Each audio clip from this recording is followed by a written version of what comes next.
Our Army is not only to be the best equipped and the best trained, but it is also to be the best informed Army in the world. Our soldiers are to know what we are fighting for. To help them understand, outstanding Americans are appearing before the troops at Army posts throughout the nation, discussing the causes, issues, and strategy of the war. Each Thursday night at this time, for the next 6 weeks, the Columbia Network will visit an Army post to broadcast a portion of such a speech to American troops. You will hear in their appearances before troops William L. Shirer, Quentin Reynolds, Herbert Agar, and Sergeant Alvin C. York. Tonight we are at Camp George Meade in Maryland, with officers and soldiers now waiting. Colonel Oliver S. Wood, the commanding officer at Fort Meade, will introduce the speaker. Colonel Wood. Officers and men at Fort Meade, and those listening by radio and Army posts in the United States and overseas. Tonight you are to hear a noted correspondent of the war. Many of you doubtless remember the broadcast of Lee White during the Balkan crisis and campaign. Those were tense, exciting, disastrous days. This correspondent was a victim of Nazi guns in the Yugoslavian campaign. He was among those evacuated at Crete and reached this country from Africa. Tonight, this wounded correspondent, returned from the wars in Europe and the Mediterranean, is practically recovered. We are happy to hear him speak tonight on the war to date. Mr. Lee White.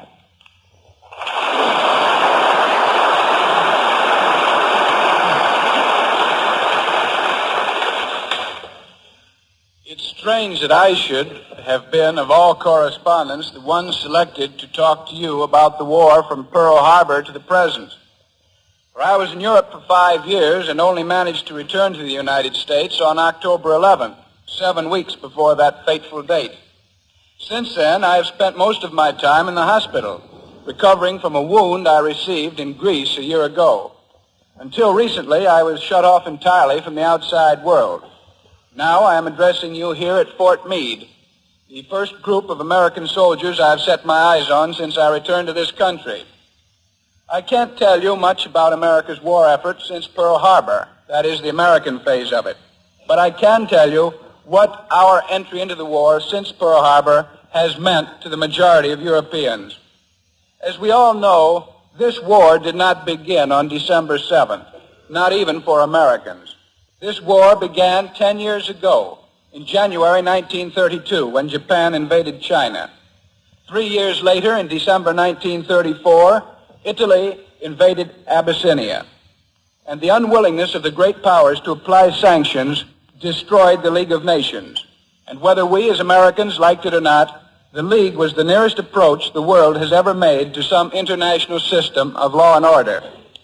Without the authority of the League of Nations, law and order was gone, and Europe's decline toward anarchy began. The war for each one of us began at a different time, the moment when we personally became involved. For me, the war began in Spain. In July 1936, General Franco led his revolution against the government of the Spanish Republic. When it appeared that Franco could not win the war alone, Hitler and Mussolini helped him.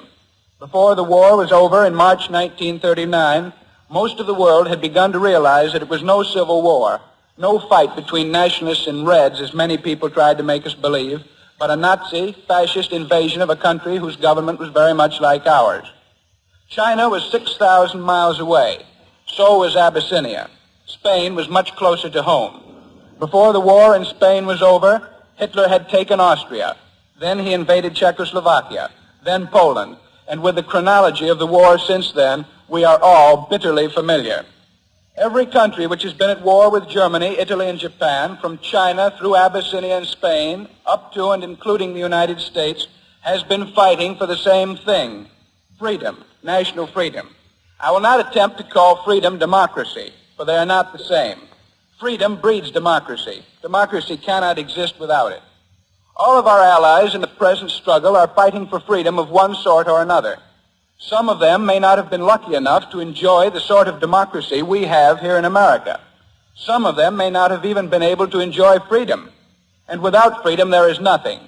National freedom, liberty, independence must come first.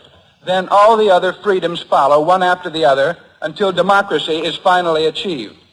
So we are not fighting a war for democracy only. We are fighting a war for freedom, all sorts of freedom, and freedom is something more fundamental, more diverse.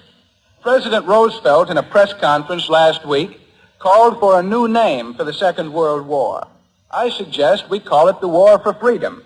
That's what everybody's fighting for. Why try to complicate the issue by calling it something else? Why try to specify what we are fighting against? No war has ever been won against anything. All wars have been won for something. This war will be won for freedom. And December 7th, when America entered the war, was the first time it was possible for the rest of the world, and especially Europe, even to conceive that freedom was in sight. Without America, everything would have been lost, including America.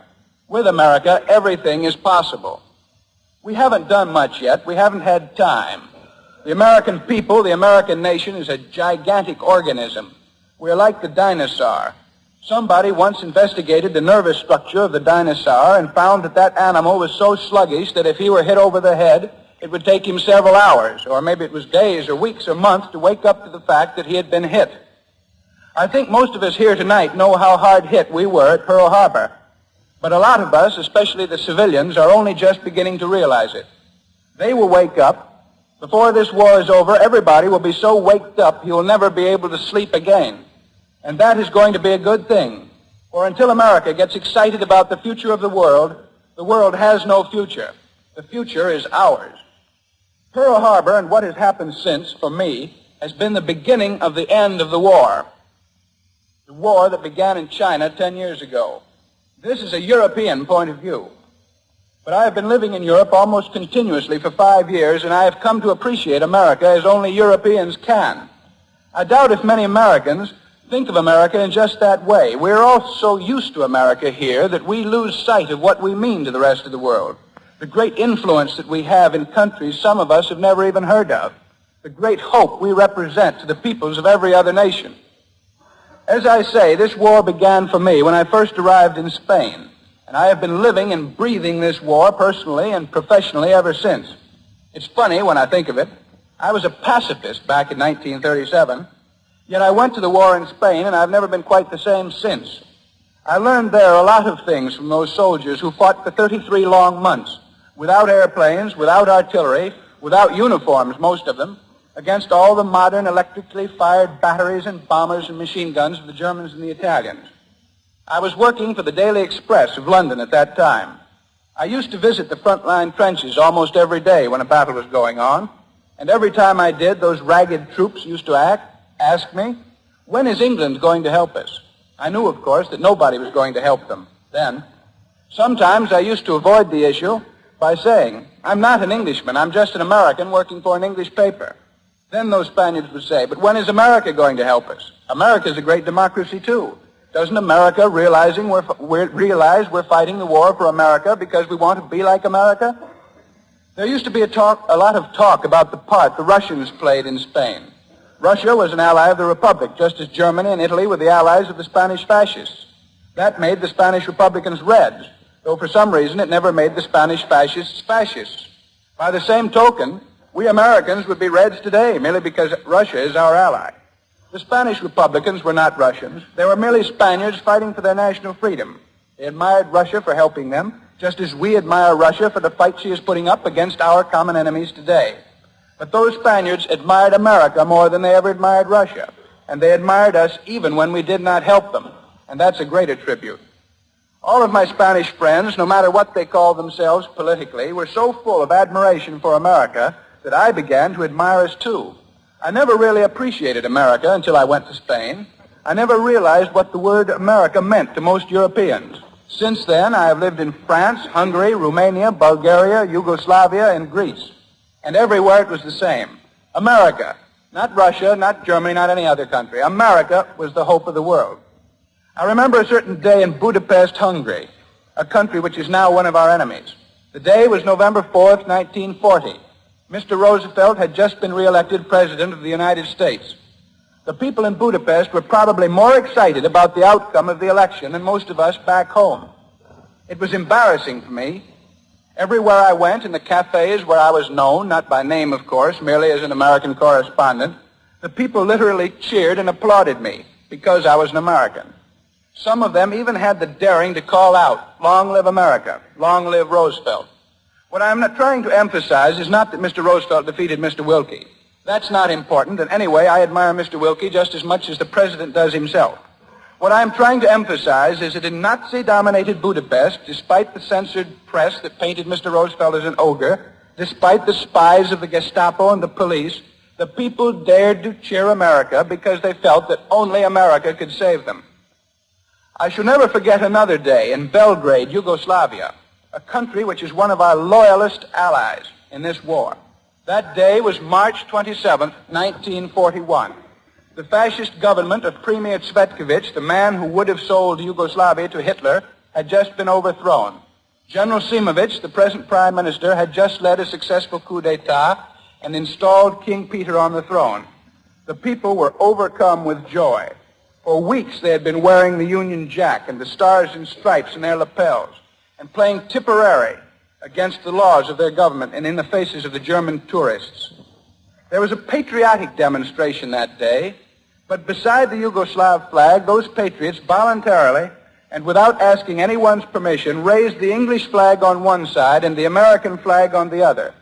This later proved somewhat embarrassing to the State Department, but the important fact is this. The Yugoslavs, as they consciously and willingly committed national suicide, went down waving the American flag with their own. In Greece, I was wounded by a Nazi bomber. For 4.5 months, I was cared for in a hospital in Athens. The Greek doctors and nurses treated me better than they treated any of the wounded Greeks, merely because I was an American. Some days, I only had a single potato to eat. The people were starving. But if I had one potato to eat, that was 1/2 of a potato more than the others had. Before I left Athens, the Greek doctor who had been treating me said, "Don't forget to tell them back in America about us. We're still your allies, and we need your help." That was last September. My Greek doctor was referring to us as his allies, and we had not even entered the war. There you have America's responsibility. Unconsciously or not, we have been an example and a hope for the rest of the world. That is what Pearl Harbor means to me. That is what Pearl Harbor means to all Americans, all who have been in Europe, and to all Europeans. Pearl Harbor means that America has entered the war and will win the war, and that America will mold the future of the world. We have sustained several great defeats since then, defeats such as we had never sustained before. But they will be amply repaid as soon as our army and our war production grows. But meanwhile, these defeats should give us calm. Isolationists, though many of us were, we were also cocky. The mistakes the English made and the defeats they sustained could never happen to us, we thought. Now we know that they can. Now we know that anything can happen. The Germans and the Japanese have broken every established military cannon. They smashed through the impregnable Maginot Line. They broke through the impassable mountains of Greece and Yugoslavia. And they invaded Crete without a navy because they had an air force. So the Japs have broken all the rules. They have extended their lines of communication without regard for safety. They have shown us that anything and everything is possible, and that should give us confidence. For we have everything the Japanese and the Germans have, and more. We have ourselves in the first place, and secondly, we have all the rest of the world on our side, waiting for the day when they can welcome our troops, waiting for the day when, with our help, they can at last do what they've always wanted to do, make their own American revolutions. From Fort George and Meade, Maryland, the War Department and the Columbia Network have broadcast another talk to American soldiers everywhere, designed to tell them why and who we are fighting. Lee White, Columbia's correspondent injured in Greece, was today's speaker. Next week, William L. Shire will be heard from Fort Belvoir. He will speak on the subject, Your Enemies, the Fascists. Gunner Back speaking. This is the Columbia Broadcasting System. Well,